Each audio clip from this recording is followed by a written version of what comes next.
नमस्कार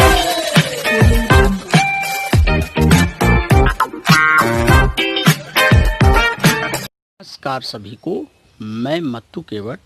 मैं आज आपको कक्षा 5वीं विषय भाषा में पाठ क्रमांक 3 असली गहने इस पाठ के स्वाध्याय के प्रश्नों के उत्तर की जानकारी मैं आपको इस वीडियो में देने वाला हूं। इस स्वाध्याय में कौन कौन से प्रश्न हैं और उसके उत्तरों को हमें किस प्रकार लिखना है।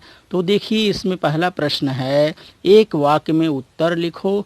और पहले प्रश्न क्रमांक 4 है ये पुस्तक में, और उसमें का है। देखिए, बालक कहाँ रहता था। पहला प्रश्न है, बालक कहाँ रहता था।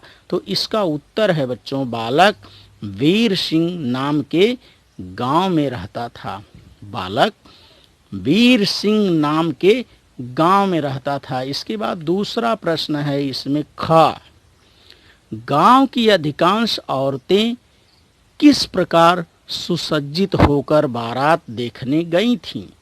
प्रश्न है, एक बार फिर से सुनिए, गांव की अधिकांश औरतें किस प्रकार सुसज्जित होकर बारात देखने गई थीं। तो इसका उत्तर है बच्चों, गांव की अधिकांश औरतें आभूषणों से सुसज्जित होकर बारात देखने गई थीं।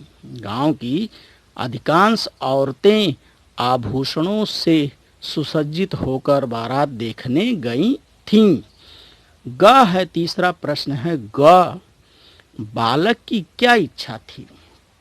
प्रश्न है तीसरा, ग है बालक की क्या इच्छा थी। तो इसका उत्तर है, देखिए बच्चों, बालक की इच्छा थी कि उसकी माँ भी गांव की अन्य औरतों की तरह नए कपड़े पहने और गहनों से सज धज कर आयोजनों में जाया करे। फिर से इसे एक बार से सुनिए, बालक की क्या इच्छा थी। इस प्रश्न का उत्तर देखिए, बालक की इच्छा थी कि उसकी माँ भी गांव की अन्य औरतों की तरह नए कपड़े पहने और गहनों से सज धज कर आयोजनों में जाया करे। इसके बाद देखिए, अगला प्रश्न है घ। इस प्रश्न को देखिए, माँ भगवती देवी ने अपने बेटे से कौन कौन से गहने बनवाने के लिए कहा।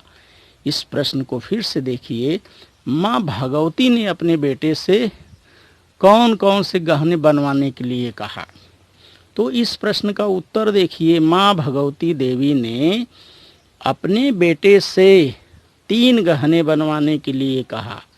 पहला देखिए कौन सा गहना है, गांव में बच्चों के लिए पाठशाला खोलना। दूसरा है मरीजों के लिए अस्पताल बनवाना।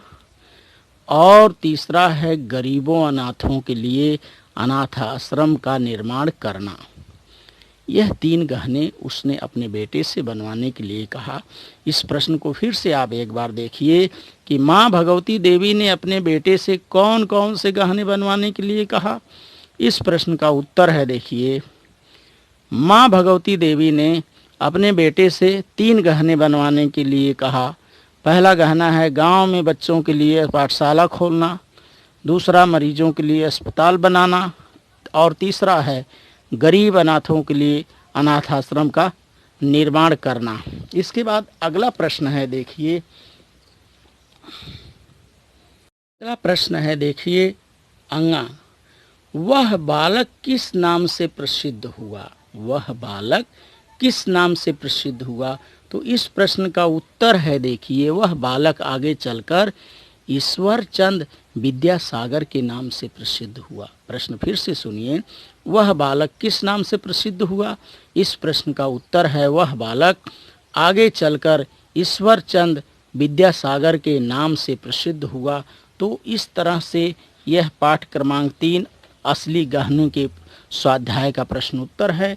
तो इस स्वाध्याय के प्रश्नोत्तर को आप बार बार सुनिए, उसका वाचन करिए, पढ़िए और इन प्रश्नों के उत्तर को क्या करिए, कंठस्थ करिए। धन्यवाद सभी को।